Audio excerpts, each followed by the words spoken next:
നമസ്കാരം, ഋഷിപ്രോക്തം ചാനലിലേക്ക് ഏവർക്കും ഹൃദ്യമായ സ്വാഗതം. ഇന്ന് ഞാൻ മന്ത്രജപത്തെ കുറിച്ചാണ് നിങ്ങളിലേക്ക് എത്തിക്കുന്നത്.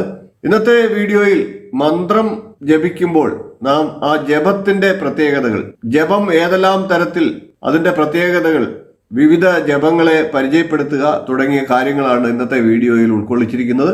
വീഡിയോയിലേക്ക് കടക്കുന്നതിന് മുമ്പ് ചാനൽ സബ്സ്ക്രൈബ് ചെയ്തിട്ടില്ലാത്തവർ സബ്സ്ക്രൈബ് ചെയ്യാൻ അഭ്യർത്ഥിക്കുകയാണ്. ബെൽ ബട്ടൺ ഓൾ ക്ലിക്ക് ചെയ്താൽ തുടർന്ന് ഞാൻ നൽകുന്ന വീഡിയോകളുടെ നോട്ടിഫിക്കേഷൻ നിങ്ങൾക്ക് ലഭിക്കുന്നതാണ്. വീഡിയോ ഇഷ്ടപ്പെട്ടാൽ ലൈക്ക് ചെയ്യാൻ മറക്കരുത്. അത് മറ്റുള്ളവർക്ക് വേണ്ടിയിട്ട് ഷെയർ ചെയ്തുകൂടി കൊടുക്കുക. വിവിധ രീതിയിലുള്ള ജപങ്ങളെക്കുറിച്ച്, ആ ജപത്തിന്റെ പ്രത്യേകതകളെക്കുറിച്ചും ഒന്ന് നമുക്ക് നോക്കാം. വളരെയധികം നിയമങ്ങളുള്ളതാണ് ജപമെങ്കിലും ഗുരുദത്തമായിട്ട് നമുക്ക് കിട്ടുന്ന ഒരു മന്ത്രം കൃത്യ തവണകളിൽ ജപിക്കുന്നതാണ് മന്ത്രജപം. മാനസികം, ഉപാംശു, വാചികം, ആംഗികം, അനുരണ്യം എന്നിങ്ങനെ 5 തരത്തിലാണ് ജപങ്ങൾ ഉള്ളത്. ഇപ്രകാരം 5 തരത്തിലുള്ള ജപങ്ങളിൽ ആദ്യത്തെ 3 എണ്ണമാണ് പ്രാധാന്യമുള്ളത്. അതായത് മാനസികം, ഉപാംശു, വാചികം എന്നീ 3 മന്ത്രജപ രീതികളാണ് പ്രാധാന്യമായിട്ട് സാധാരണയായിട്ട്. മനസ്സുകൊണ്ട് മന്ത്രം ജപിക്കുന്നതിനെ മാനസികം എന്ന് പറയുന്നു. ചുണ്ടനക്കി ഒച്ച കേൾപ്പിക്കാതെ ജപിക്കുന്നതിനെ ഉപാംശു എന്ന് പറയും. ഉറക്കെ മന്ത്രം ജപിക്കുന്നതിനെ വാചികം എന്ന് പറയും. മന്ത്രമില്ലാതെ ആംഗ്യങ്ങളോടെ, അതായത് മുദ്രകളോടുകൂടി ചെയ്യുന്ന ജപത്തിനാണ് ആംഗികം എന്ന് പറയുന്നത്. മന്ത്രം ജപിക്കുന്ന ആളുടെ സമീപത്തായിട്ട് സ്പർശനത്തോടുകൂടി ആ ആളെ സ്പർശിച്ചുകൊണ്ട് ഇരുന്ന് ആ മന്ത്രത്തിന്റെ സ്പന്ദനം ഏൽക്കുന്നത് അനുരണ്യ ജപം എന്ന് പറയും. ഇപ്രകാരം 5 തരത്തിലുള്ള മന്ത്രജപം ഉണ്ടെങ്കിലും ആദ്യത്തെ 3 എണ്ണമായിട്ടുള്ള മാനസികം, ഉപാംശു, വാചികം എന്നീ ജപരീതികളാണ് സാധാരണയായിട്ട് പ്രയോഗത്തിലുള്ളത്. അതാണ് പ്രാധാന്യമുള്ളത്. സാധാരണക്കാർക്ക് വാചികം എന്ന രീതിയാണ് ഏറ്റവും ഉചിതമായിട്ടുള്ളത്. മാനസിക ജപത്തിന് ഉയർന്ന തലത്തിലുള്ള ശ്രദ്ധയും ഏകാഗ്രതയും ഒക്കെ ആവശ്യമാണ്. ഷഡംഗം, സാക്ഷ്യസൂത്രം, സാധാരണം, സാഷ്ടാംഗം എന്നിങ്ങനെ 4 തരത്തിൽ കൂടി മന്ത്രജപത്തെ വിഭജിച്ച് പറയപ്പെടുന്നുണ്ട്. സാധാരണ ജപം വെറുതെ ജപിച്ചു പോകുന്നതാണ്. അങ്ങനെ ജപിക്കുന്നതിന് മാല, പുസ്തകങ്ങൾ, ഉപവീതാദികൾ എന്നിവ ആവശ്യമില്ല.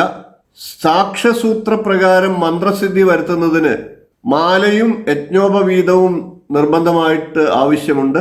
ഷഡംഗത്തിൽ കര, ഋഷി, ചന്ദാദിനാസങ്ങളോടുകൂടിയുള്ള ജപമാണ് പറയപ്പെട്ടിട്ടുള്ളത്.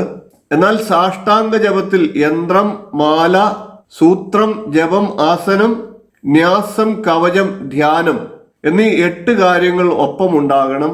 അങ്ങനെയാണ് മന്ത്രജപം നടത്തേണ്ടത്.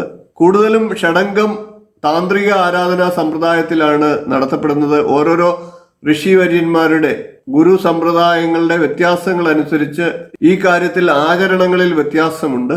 നേരത്തെ ഒരു വീഡിയോയിൽ കരമാല ജപത്തെക്കുറിച്ച് വിശദമായിട്ട് പറഞ്ഞിരുന്നു.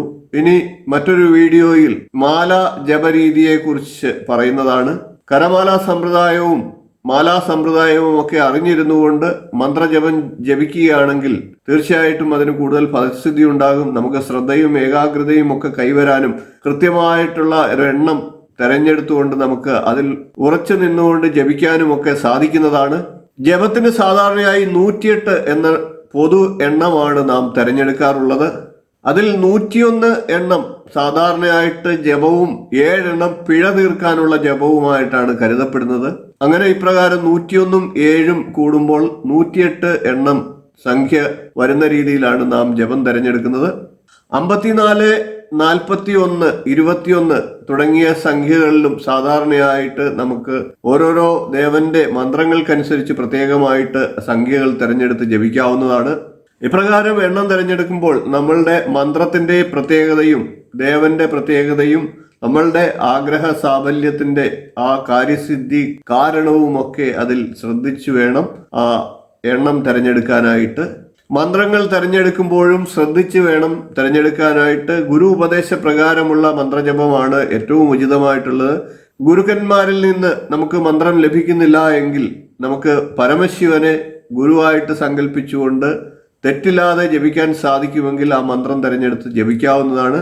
അപ്രകാരം ജപിക്കുമ്പോൾ ക്ഷമാപണ മന്ത്രങ്ങൾ ഉൾപ്പെടെ ജപിച്ച് വേണം ആ മന്ത്രജപത്തെ അവസാനിപ്പിക്കാനായിട്ട്. ഗൃഹസ്ഥനും സന്യാസിക്കും മന്ത്രങ്ങൾ ഭിന്നമാണ്. മനനാൽ ത്രായതേ ഇതി മന്ത്രഃ, ചൊല്ലുന്നവനെ സംരക്ഷിക്കുന്നതാണ് മന്ത്രങ്ങൾ. മന്ത്രങ്ങൾ ഭൂമിയിലെ വിശേഷപ്പെട്ട വാക്കുകളെ കൊണ്ട്, അക്ഷരങ്ങളെ കൊണ്ട് നമ്മളുടെ മനസ്സിനെ, നമ്മളുടെ നാഡീ ഞരമ്പുകളെ ഉത്തേജിപ്പിക്കുന്ന ഊർജത്തിന്റെ പ്രവാഹം നമ്മളിലേക്ക് എത്തിക്കുന്ന ഒരു ലളിതമായ ശബ്ദവിന്യാസമാണ് മന്ത്രങ്ങൾ. ആ ശബ്ദങ്ങൾ പ്രത്യേക താളത്തിൽ പ്രത്യേക രീതിയിൽ ജപിച്ചുകൊണ്ട് നമ്മളുടെ മനസ്സിനെയും ശരീരത്തെയും ഊർജ്ജസ്വലമാക്കാൻ സാധിക്കുന്നതാണ്. ഏത് ആവശ്യങ്ങളും നമ്മളുടെ ഉപബോധ മനസ്സിനെയും ബോധമനസ്സിനെയും ഒക്കെ പ്രാപ്തരാക്കിക്കൊണ്ട് ആ കാര്യസാധ്യത്തിനൊക്കെ നമുക്ക് മന്ത്രം ജപിക്കാവുന്നതാണ്. മന്ത്രം വളരെയേറെ ഫലസിദ്ധിയുള്ള കാര്യമാണ്. ആരാധനാ സമ്പ്രദായത്തിൽ ഏറ്റവും വിശേഷമായിട്ട് മന്ത്രജപത്തെ പറയുന്നു. കലിയുഗത്തിൽ നാമജപം, മന്ത്രജപമാണ് ഏറ്റവും വിശേഷമായിട്ടുള്ള മോക്ഷപ്രാപ്തിക്കുള്ള, നമ്മളുടെ ആഗ്രഹ സാഫല്യത്തിനുള്ള ഏകമാർഗം എന്ന് എല്ലാ ഗ്രന്ഥങ്ങളിലും പറയുന്നുണ്ട്. മന്ത്രം അതിവിശേഷമാണ്. മനനാൽ ത്രായതേ ഇതി മന്ത്ര. തീർച്ചയായിട്ടും മന്ത്രജപം നമ്മുടെ ആവശ്യങ്ങൾക്കനുസരിച്ച് തിരഞ്ഞെടുത്ത് ചൊല്ലുന്ന ഒരാളെ ഈശ്വരൻ രക്ഷിക്കും. എല്ലാവർക്കും മന്ത്രത്തിന്റെ പ്രത്യേകതകൾ, അതിന്റെ ഗുണങ്ങൾ മനസ്സിലായി കാണും എന്ന് വിശ്വസിക്കുന്നു. വീഡിയോ ഇഷ്ടപ്പെട്ടു എങ്കിൽ ലൈക്ക് ചെയ്യുക. തുടർന്ന് മറ്റുള്ളവർക്ക് വേണ്ടിയിട്ട് ഷെയർ ചെയ്ത് കൊടുക്കുക. അടുത്ത ദിവസം നമുക്ക് അടുത്തൊരു വീഡിയോയുമായി കാണാം. അതുവരെ നമസ്കാരം.